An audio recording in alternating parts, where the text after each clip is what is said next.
I think there's no need of introduction here, but I'll just quickly run through in case there's anybody who doesn't know.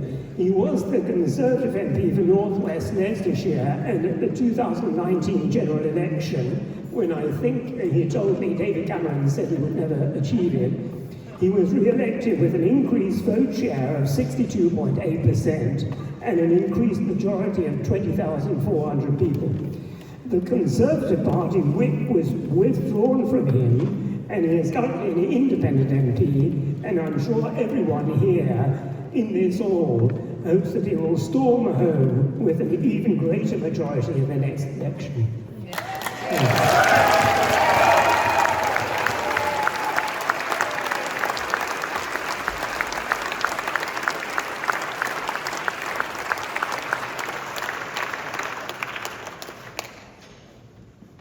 Good evening, ladies and gentlemen. It's a huge pleasure to be here at the Emmanuel Hall once again and to address you at this conference. You'll notice I'm the last speaker before the Q&A session. I've got used to being the last speaker, haven't I? In a couple of weeks' time, it'll be 14 years since I was first elected to represent my home constituency of North West Leicestershire. And I have literally spoken in the chamber of the House of Commons on thousands of occasions. However, I must admit this evening I'm feeling a little bit nervous. You'll have noticed over the last 18 months I'm not actually used to addressing an audience anymore.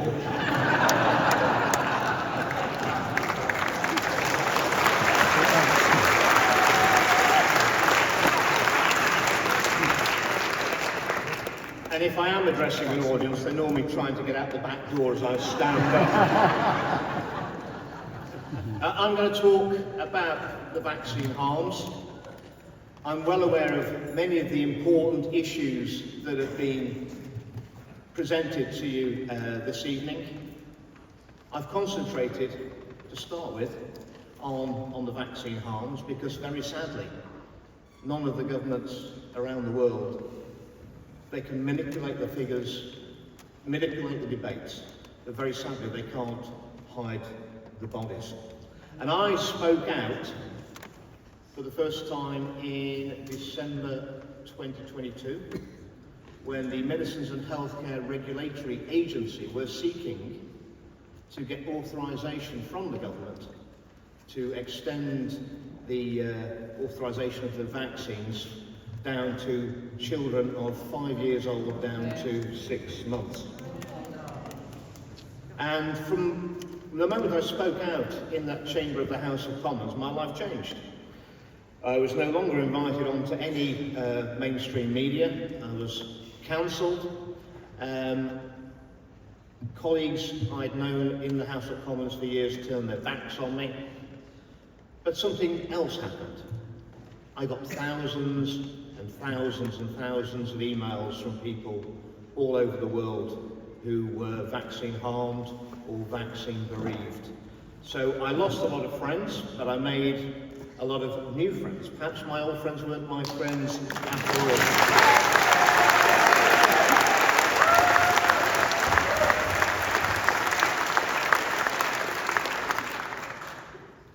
And as a result of that speech on the 13th of December 2022, and the government, of course, said that I was a conspiracy theorist. But what I will tell you is that mysteriously, our government in the UK is one of the few governments that never dared authorise those experimental and dangerous vaccines for little children and babies. And that was worth it.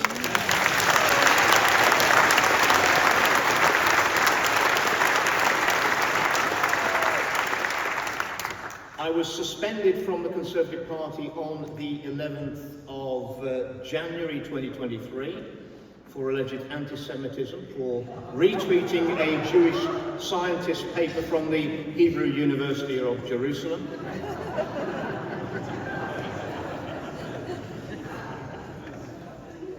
And before I was actually thrown out of the party, I had a meeting with a party grandee, and I explained my concerns.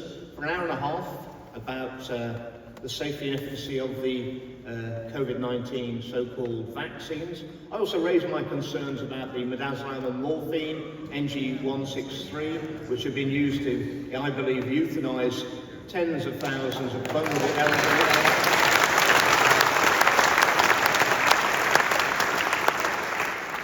And I was listened to with a rather sad look in their eyes as they looked on me.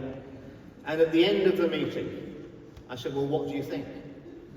And they said calmly, Andrew, there is currently no political appetite for your views on the vaccines. There may well be in 20 years' time, and you're probably going to be proven right. But in the meantime, you need to bear in mind that you're taking on the most powerful vested interest in the world, with all the personal risk for you which that will entail. And I told them, I'm out of here, this meeting's over.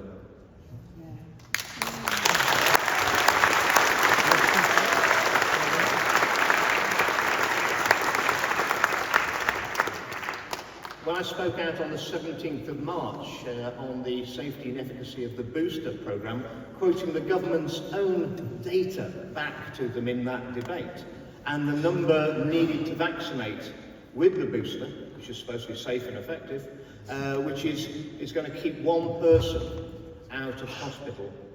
And the government data was put into decade-size age groups, and also split into healthy and those with comorbidities, the at-risk groups for each age group.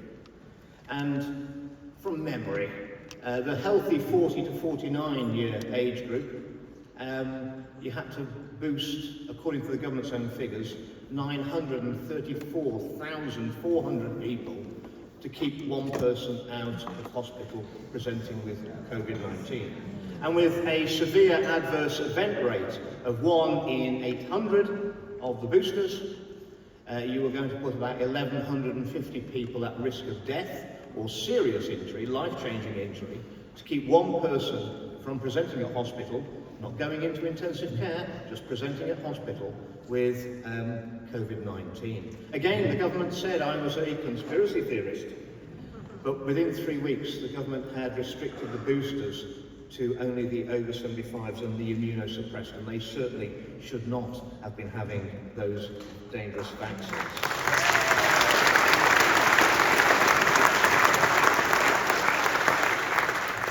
I've become extremely suspicious in the mother of all parliaments of any topic which my colleagues don't want to talk about. They don't want to talk about the safety and efficacy of the vaccines. They certainly don't want to talk about excess deaths. They don't want to talk about the WHO instruments, the amendments to the international health regulations and the so-called pandemic accord or treaty or agreement. Well, I can assure you, I don't think anybody in this room has agreed to those instruments, and I can assure you that no one in North West Leicestershire has agreed to them, and their representative will not be voting for them when they come forward.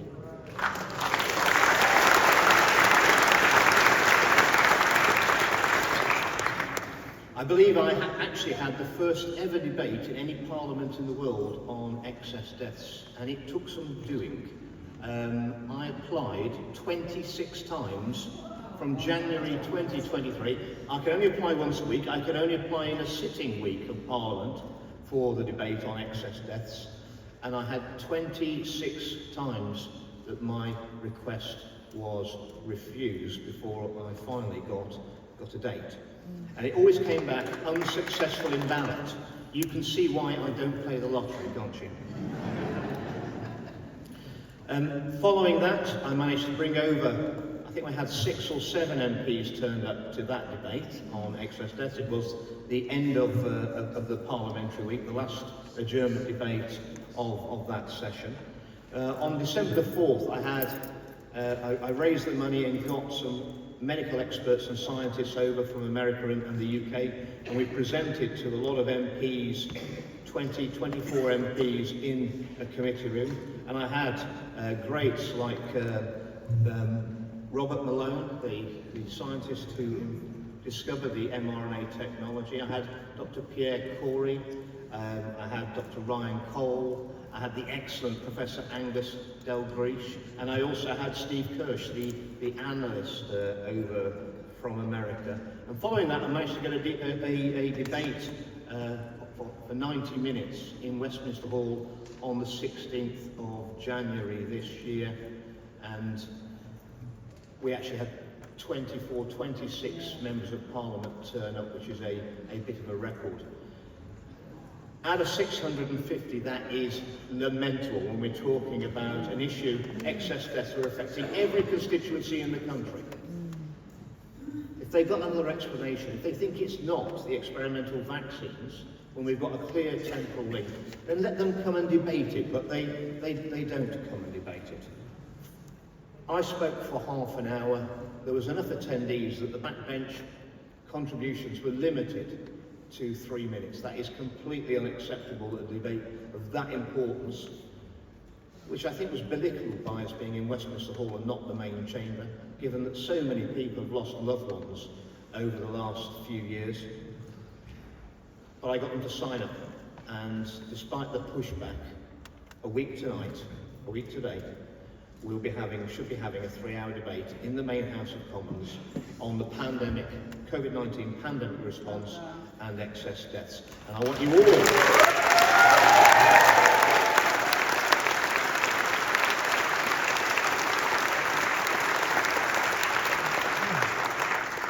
all to put pressure on your own elected representatives from wherever you come in the country and say how important it is that they attend that debate a week today in the main chamber and listen and hopefully contribute to that debate, because it might be the first debate we're going to have full debate in the main chamber, but I'm very sad we're not going to see an end to the vaccine harms yet. The first step to sorting out a problem is admitting we've got a problem, and we're a very long way in our Parliament from admitting that. The evidence is overwhelming.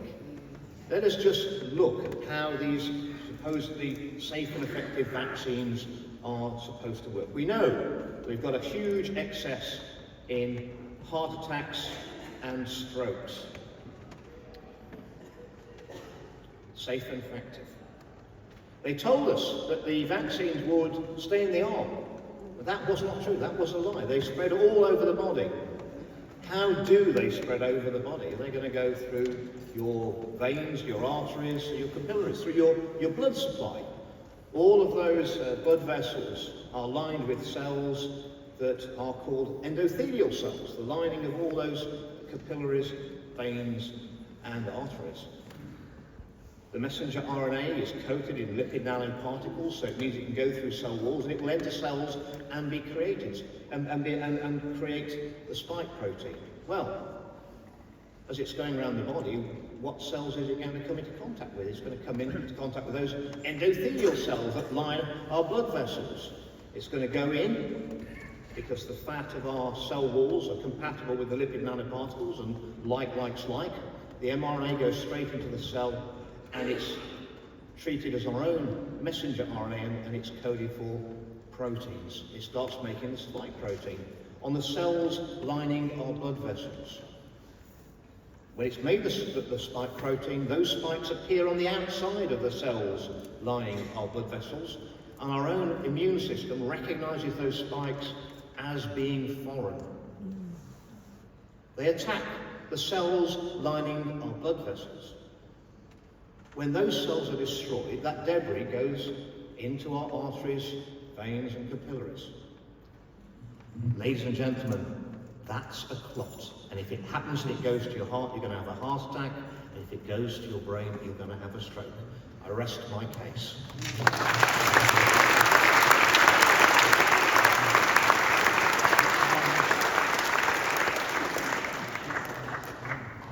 It's all been very heavy today. There's some really big issues that we're facing. It is very much a fight for the future of humanity, and I guess it must be a conspiracy because our so-called elected politicians who are there to represent the people are making the same ludicrous mistakes that are detrimental to your future and the future of our children in all the countries of the world. How can that be? How can they all have lost their collective minds at the same time? But I'm confident that we are going to win through. I'm confident in the future of humanity. We have to be confident for our children and our grandchildren. And so I'm going to end my address to you here, and I'm going to play a hopeful message, I think, that I recorded last October. So I hope you'll enjoy this.